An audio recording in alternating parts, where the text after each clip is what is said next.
देखिए, आप लोगों ने सफ़र किया होगा। सफ़र के दौरान में आपने किसी व्यक्ति को देखा होगा कि वो अपने शरीर में कोई झुमका लटका करके, कंघी लटका करके, मतलब अलग अलग जो चीज़ है, मतलब ऐसा है वो दुकान ऐसा लेके चलता है कि लगता है कि वो कुछ बजट, यानी मतलब 100 रुपये का वो दुकान अपना शरीर में लेके घूमता है।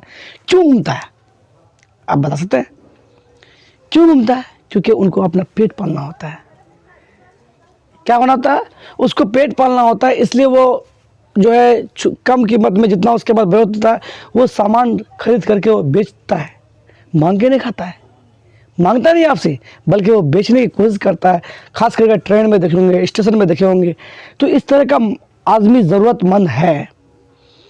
तो उन ज़रूरतमंद के लिए, हम सब के लिए एक शेर है कि कभी कोई चीज़ कभी, और जो मैंने इस शेर को खुद लिखा है, अगर अच्छा लगे तो प्लीज़ लाइक ज़रूर कर देंगे। कभी कोई चीज़ बगैर ज़रूरत का खरीद लो उमर, क्योंकि मेरा नाम उमर है इसलिए मैं अपना नाम से बता रहा हूँ। कभी कोई चीज़ बगैर ज़रूरत का खरीद लो उमर, वो चीज़ खरीद लेने से किसी का पेट भर जाएगा।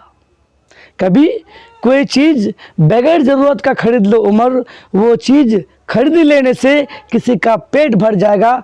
आप सबसे रिक्वेस्ट है, आपको वो चीज़ का ज़रूरत नहीं, मान ले कंघी आपके घर में है, फिर भी आप उसके ज़रूरत के लिए आप खरीद लिए। मैं आप लोगों से विनती करता हूँ, रिक्वेस्ट करता हूँ। चलिए चलते हैं क्वेश्चन पर। अगर वीडियो को अच्छा लगे, अगर इस शेयर को अच्छा लगे तो प्लीज़ लाइक दे देंगे, ताकि हमारा हौसला और लिखने की शैली बढ़ता रहे। चलिए क्वेश्चन शुरू करते हैं। पहला क्वेश्चन चलते हैं मॉडल सेट 5 के लिए। पहला क्वेश्चन क्या है कि क्वेश्चन नंबर 1, क्वेश्चन में बोल रहा है जा रहा है नेत्र लेंस की फोकस दूरी कम हो जाने से, मतलब नेत्र लेंस की फोकस दूरी कम हो जाने से। देख लीजिए, नेत्र लेंस, नेत्र की बात होता है, नेत्र हम नहीं लिखते हैं, ठीक है, शॉर्ट में लिखते हैं क्वेश्चन। नेत्र लेंस की फोकस दूरी, फोकस डायरेक्ट हम लिख रहे हैं, फोकस दूरी कम हो जाने पर, क्या कम हो जाने पर कौन सा दोष का इस्तेमाल होता है? तो निकट दृष्टि, ठीक है। किसका इस्तेमाल होगा? तो निकट दृष्टि दोष, ठीक है। नेत्र की फोकस दूरी अगर कम हो जाए तो किस दोष का इस्तेमाल किया जाएगा? निकट दृष्टि का। समझ में आ गया? अगला क्वेश्चन चलिए, ये आपका आंसर है, ठीक है। अगला क्वेश्चन चलिए, क्वेश्चन नंबर 2 में, क्वेश्चन नंबर 2 में क्या बोल रहा है कि विद्युत मोटर परिवर्तन करता है। विद्युत मोटर समझ रहे हो ना? विद्युत मोटर परिवर्तन करता है,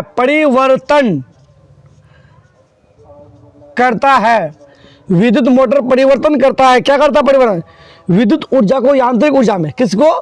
विद्युत ऊर्जा को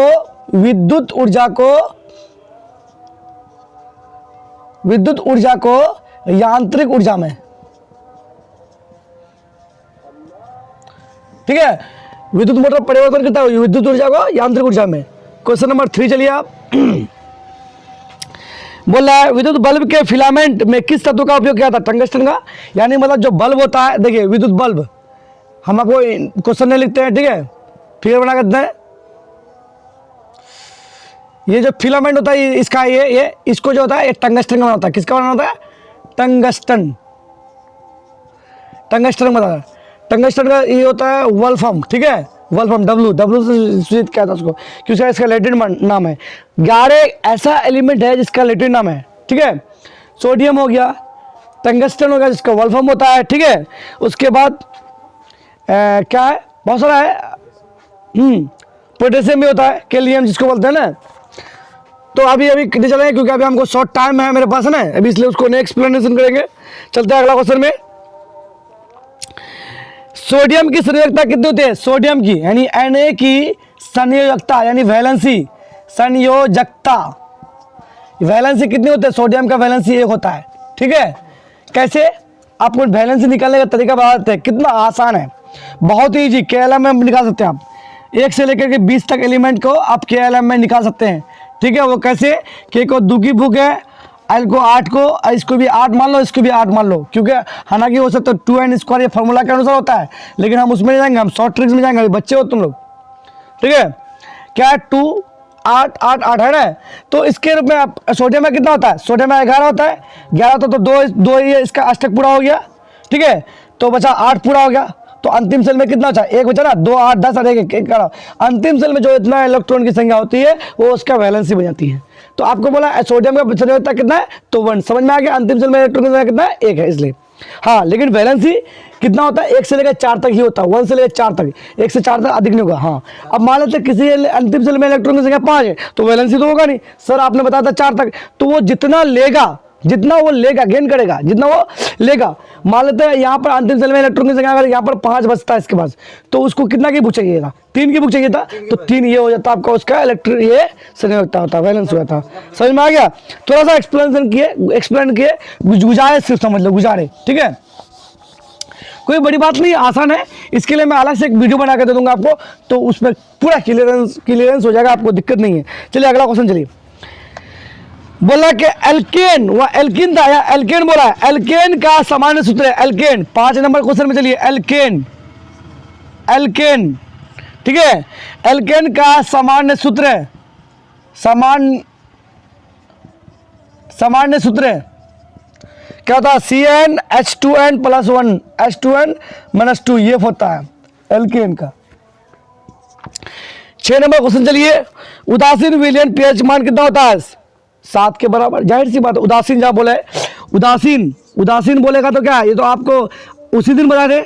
उदासीन विलयन pH स्केल में कितना होता है, 7 होता है, 7 के बराबर होता है, ठीक है। 7 से कम होगा तो 7 से कम अगर हो जाए, याद रखिएगा, यहाँ पर एक स्केल मान लिए है ना, यहाँ पर 7 है, ठीक है, ये हो जाएगा 7 अगर आ जाएगा तो ये हो जाएगा उदासीन, ठीक है, उदासीन हो जाएगा, ठीक है।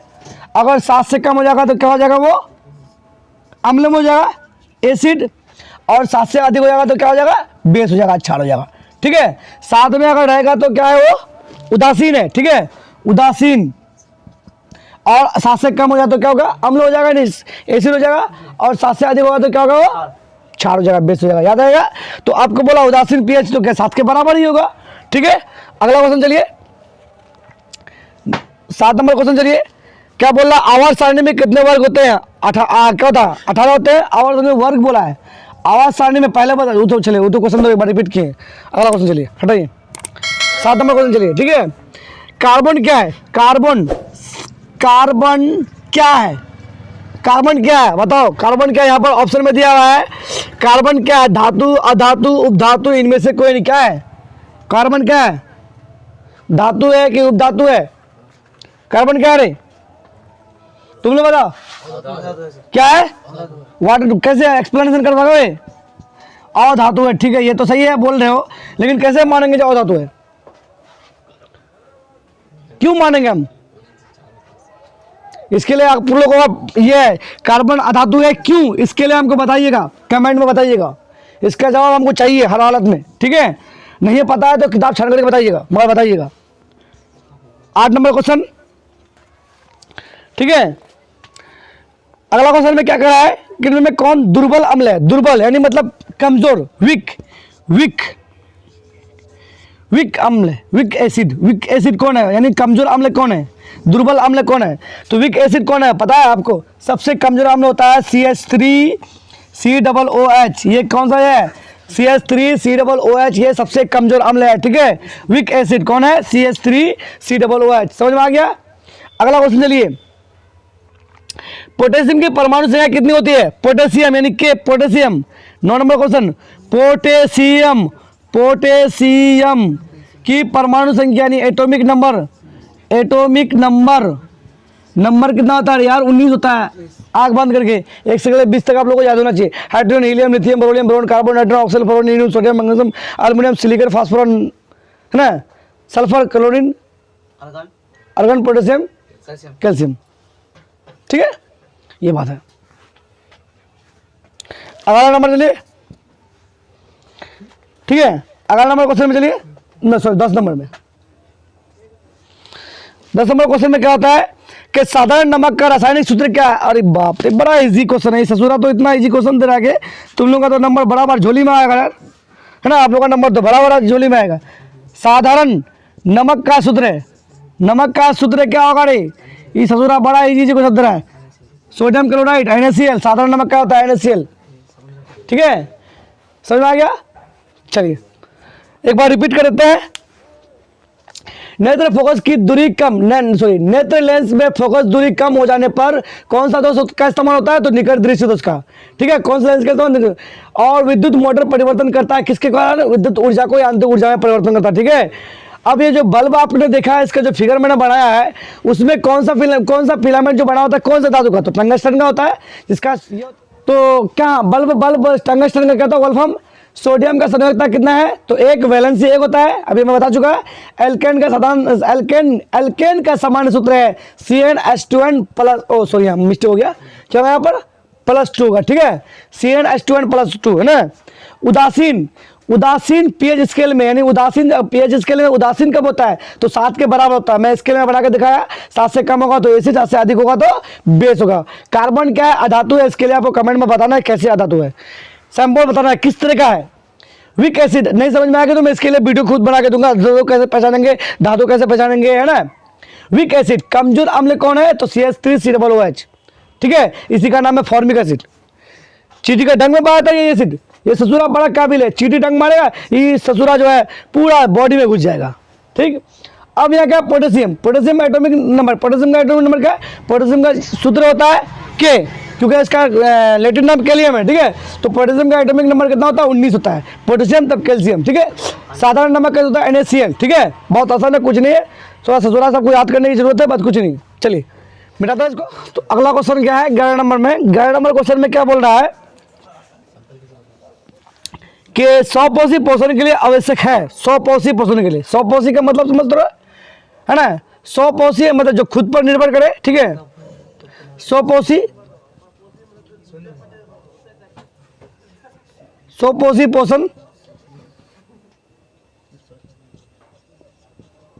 पोषण के लिए आवश्यक है। तो क्या है? देखो, स्वपोषी पोषण के लिए कौन कौन सी आवश्यक है? जाहिर सी बात आपको पता है क्या है। सबसे पहला स्वपोषी पोषण के लिए होता है कार्बन डाइऑक्साइड यानी CO2 प्लस वाटर, ये भी होता है। ठीक, दूसरा आपका है क्लोरोफिल। ठीक, तीसरा आपका क्या होगा? सूर्य का प्रकाश, सनलाइट। ये आपको स्वपोषी के लिए जरूरी है। ठीक है, तो अगर ये तीनों में से एक अगर दिया हुआ, बाकी कुछ अलग अलग दिया तो नहीं होगा। ठीक है, अगर तीनों दिया, इनमें सभी दिया तो इनमें से सभी मार देना है। ठीक है, 12 नंबर क्वेश्चन चलिए आप। इनमें से कौन प्रकाश संश्लेषी अंग है? प्रकाश संश्लेषी अंग। ठीक है, प्रकाश संश्लेषी अंग, प्रकाश संश्लेषी अंग है। ठीक है, तो प्रकाश संश्लेषी अंग कौन है? पत्ती। प्रकाश संश्लेषी अंग पत्ती है। ठीक है, प्रकाश संश्लेषी अंग इनमें से, यहाँ पर हरित लवक भी नहीं होगा, गरेना भी नहीं होगा, स्टोमेटा नहीं होगा, तो प्रकाश संश्लेषी अंग क्या होगा? पत्ती होगा यहाँ पे। ठीक है, पत्ती काम करता है उसका। 13 नंबर क्वेश्चन चलिए। मानव शरीर की सबसे बड़ी ग्रंथि यकृत है, कल भी बताया था आपको। ठीक है ना। मछली के हृदय में कोशिकाओं की संख्या कितना होता है? मछली के हृदय में कोशिकाओं की संख्या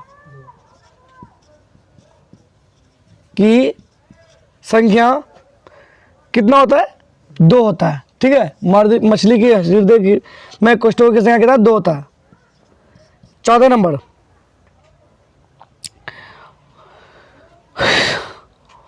ऑक्सीजन है।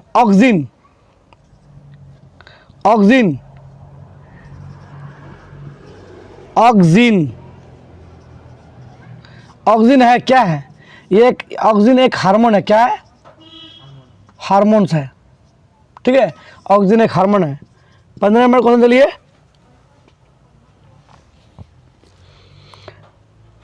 ठीक है, नर में कौन सा हार्मोन पाया जाता है? नर हार्मोन कौन सा है? नर हार्मोन टेस्टोस्टेरोन। क्या है नर हार्मोन? टेस्टोस्टेरोन। ये भी बहुत इंपॉर्टेंट क्वेश्चन है, टेस्टोस्टेरोन। ठीक है, ये क्वेश्चन है ना। तो आज तक यही तो समाप्त करते हैं। जय हिंद, जय भारत।